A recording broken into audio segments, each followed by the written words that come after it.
آپ کو ایک بار پھر خوش آمدید کہیں گے. زیغم صاحب گفتگو کر رہے تھے بریک سے پہلے. زیغم صاحب گفتگو مکمل کیجیے گا.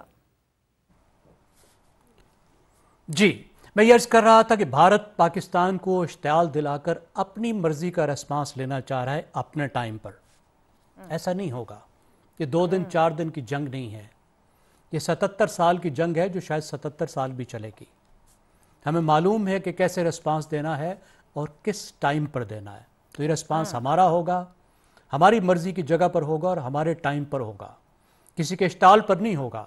یہ ہمارے اسٹریٹجک آبجیکٹیوز پر ہوگا, ہمارے اپنے ملٹری آبجیکٹیوز حاصل کرنے کے لیے ہوگا. تو اسی لیے یہ آپ دیکھیں جو ہیرپ ڈرونز بھیجے گئے ہیں, ایک تو عوام میں ایک عوام کو ایک بے بسی میں مبتلا کرنا, یہ احساس دینا کہ پاکستان کی جو افواج ہیں ان کی حفاظت نہیں کر سکتے. حالانکہ یہ ایسے مچھر والے ڈرون ہیں کہ جو بہت کم ڈیٹیکٹ ہوتے ہیں, اور ہم نے ڈیٹیکٹ کیے ہیں اور وجہ بھی بتا دی گئی ہے کہ کیوں ان کو فوری طور پر ڈسٹرائے نہیں کیا گیا. اور اس کے ذریعے سے یہ جو کوشش کی ہے انہوں نے, اور جس کو پاکستان نے ریسپانس کر لیا کہ پاکستان کے ایئر ڈیفنسز کو میپ کیا جائے, تو ایک طریقے سے میسیجنگ ہے. میرے خیال ہے we have got the message and we knew what to do. Messaging بھی ہے تو فیصلہ ساز ہم ہوں گے, یہ تو ابھی بتا دیا گیا. D G I S P R اور نائب وزیر اعظم بیٹھے ہوئے تھے اسحاق ڈار صاحب دونوں کی طرف سے.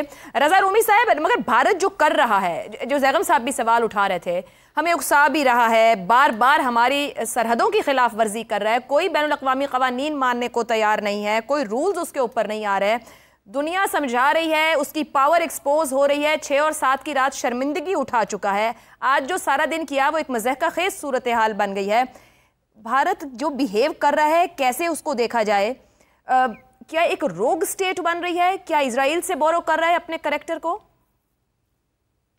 عائشہ, بھارت ایک روگ سٹیٹ آلریڈی بن چکا ہے.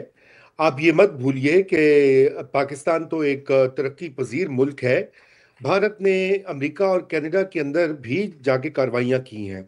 کینیڈا کے وزیر اعظم تک یہ کہہ چکے ہیں اور اس کے اٹھا سکے اس معاملے کو. اور کسی بھی عالمی قانون کے تحت یا عالمی مروجہ جو عالمی رولز ہیں اس کے تحت ایسے بیہیویئر کو سینکشن کیا جاتا ہے. لیکن چونکہ انڈیا کی مارکیٹ ہے, اس کی ایک معاشی پوزیشن ہے, اس لیے انٹرنیشنل کمیونٹی نے اس طرح سے اس کے اوپر ایکشن نہیں لیا.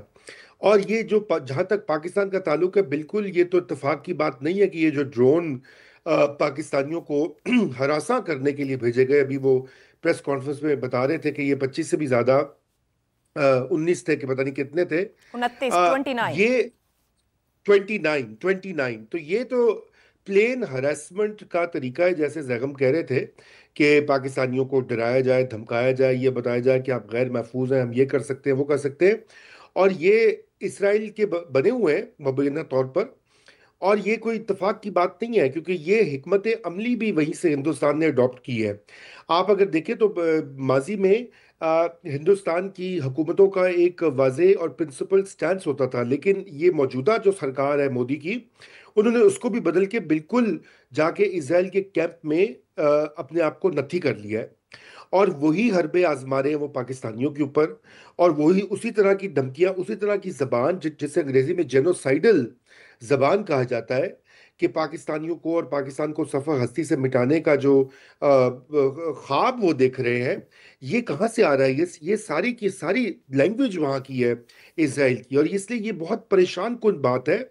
اور میں سمجھتا ہوں کہ عالمی جو برادری ہے اور خصوصاً اقوام متحدہ ہیں, ان کو اس کے اوپر کچھ نہ کچھ زیادہ تیزی سے نوٹس بھی لینا ہوگا اور کچھ مداخلت کرنی ہوگی, کیونکہ اس طرح کا جو روگ بیہیویئر ہے وہ یہاں پر جو ہے وہ نہیں چلے گا, کیونکہ پاکستان جو ہے وہ فلسطین نہیں ہے, اور پاکستان کے رومی صاحب نوٹس بھی ہو رہا ہے, ملاقاتیں بھی ہو رہی ہیں, سب کچھ ہو رہا ہے, بھارت پر کچھ اثر نہیں کر رہا ہے یا کوئی اس کو لیوریج دیا جا رہا ہے؟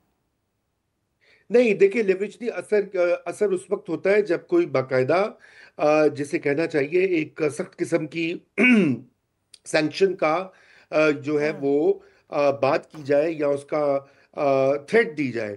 ابھی تک جو ہے وہ صرف پچکارا جا رہا ہے کہ بس کر دو یار, نہ کرو, مزید اسکیلیٹ نہ کرو, ایسے نہ کرو, ویسے ہو جائے گا. میرے خیال سے وقت آ گیا ہے کہ اب یہ بات واضح ہو جانی چاہیے کہ اگر بھارت نے اپنی یہ کاروائیاں جاری رکھی، نہ صرف کہ پاکستان منہ توڑ جواب دے گا، بلکہ پھر انٹرنیشنل کمیونٹی بھی تیار ہو جائے کہ جس طرح کا یہاں پہ ایسکلیشن ہوگی اور پھر کچھ بھی ہو سکتا ہے پاکستان کی طرف سے. جی درست ہو گیا. حماد صاحب، پاکستان جواب دے گا، پاکستان نے کہا ہے وہ اب تو حق رکھ رہا ہے. بھارت جس طرح بار بار جارحیت کر رہا ہے، جواب دے گا تو ایسکلیشن ہوگی، نہیں دے گا تو بھارت جو کہ بار بار کر رہا ہے آج یا کل اس سے آگے جائے گا. آپ کے خیال میں بھارت کو سمجھ آ رہی ہے، بھارت کو سمجھ نہیں آ رہی ہے؟ کیونکہ ابھی جو اسحاق ڈار صاحب نے بھی گفتگو کی، جہاں انہوں نے ایک جسے کہا جی ڈفرنس بھی کریٹ کیا، یہ کہتے ہوئے کہ پاکستانی پنجاب اور سکھ پنجاب ادھر بولا کہ ادھر وہ کیا کریٹ کرنے کی جو کمیونل چیز ہے اس کو بھی ابھارنے کی کوشش کی جا رہی ہے. بھارت معاملات کو تیزی سے آگے لے کے جانا چاہ رہا ہے، ٹھہراؤ نہیں آ رہا ہے. جی دیکھیے، ویسے تو ہم نے بار بار کہا، ہماری ریاست نے بھی اس کا اظہار کیا، اور ہم لوگ ذاتی طور پہ بھی کرتے ہیں کہ ہم پرامن لوگ ہیں، ہم جنگ کے مخالف لوگ ہیں. یہ تو ہمارا ایک پرنسپل سٹانس ہو گیا. لیکن ہندوستان نے، آپ دیکھیں ذرا، اگر آپ نظر ڈالیں کہ ہندوستان نے اب تک کیا کیا کر چکا ہے اور مسلسل کر رہا ہے، یعنی آج کے دن تک وہ جاری ہے.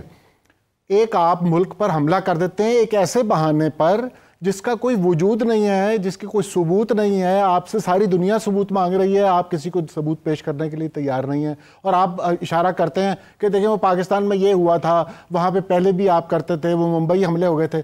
ایک سیدھا واقعہ ہوا ہے، آپ اس کا کوئی ثبوت نہیں دیتے، اور اس کے جواب میں آپ کرتے کیا ہیں؟ ایک نیوکلیئر طاقت پہ حملہ آور ہو جاتی ہے، یعنی میزائل مار دیتی ہے، جارحیت کرتی ہے، اور ساری دنیا دیکھ رہی ہے. پہلی جنگیں ہوتی تھی نا، ان کے بارے میں کہتے تھے جی یہ ہوا، آپ نے وہ سیکٹر چھیڑا تھا تو ہم نے یوں کر دیا. تو ذرا اخفاء میں رہتا تھا معاملہ کہ یہ کس نے کیا اور ابتدا کیسے ہوئی. لیکن اس دفعہ تو بالکل برہنہ کام ہو رہا ہے. ہندوستان نے پاکستان پر حملہ کیا ہے، اور پاکستان پر حملہ وہاں نہیں کیا جہاں پہ سرحد کا کوئی تنازع پایا جاتا ہو، یعنی آزاد کشمیر اور کشمیر کا معاملہ نہیں ہے. انہوں نے پاکستان کے مین لینڈ پر حملہ کر دیا، جارحیت کی، اور ننگی جارحیت کی. اچھا، وہ چاہتے کیا ہیں؟ ایک تو ہے نا، انہوں نے کہتے ہیں منہ سے اپنے یہ کہہ رہے ہیں کہ ہم نے تو کیمپس تھے جی، وہ ٹیررزم کی جگہ تھی جی، ہم نے کیا. تو یہ جو نیلم جیلم پروجیکٹ ہے، یہاں پر کیا تربیت دی جا رہی تھی دہشت گردوں کو؟ نہیں، ایسا نہیں ہے. بیوقوف بنانے کی کوشش کر رہے ہیں. میرا خیال یہ ساری بات اب کھل رہی ہے. چناب کا پانی آپ روک لیتے ہیں، اس کا دہشت گردی پاکستان دہشت گرد تیار کر رہا ہے، اس لیے کبھی چناب کا پانی روکتے ہیں، کبھی چھوڑتے ہیں. آپ نے انڈس واٹر ٹریٹی جو سسپینڈ کیا، اصل میں دیکھیے بات یہ ہے کہ پاکستان کی بقا اور سالمیت کے اوپر حملہ کر دیا ہے ہندوستان نے، اور وہ مسلسل اب اس کوشش میں ہے کہ پاکستان اور ہندوستان کے درمیان، یعنی خطے میں ایک نیا اصول طے کیا جائے. اور وہ اصول یہ ہے کہ اگر ہندوستان میں کوئی بھی واقعہ ہو دہشت گردی کا تو وہ پاکستان کے اوپر حملہ آور ہو جائے گا بغیر کسی ثبوت کے. بریک پہ جانا ہے کہ بھارت علاقے میں ایک نیا اصول طے کرنا چاہ رہا ہے. ٹرانسمیشن میں وقت ہوا ہے بریک کا. بریک کے بعد گفتگو آگے بڑھائیں.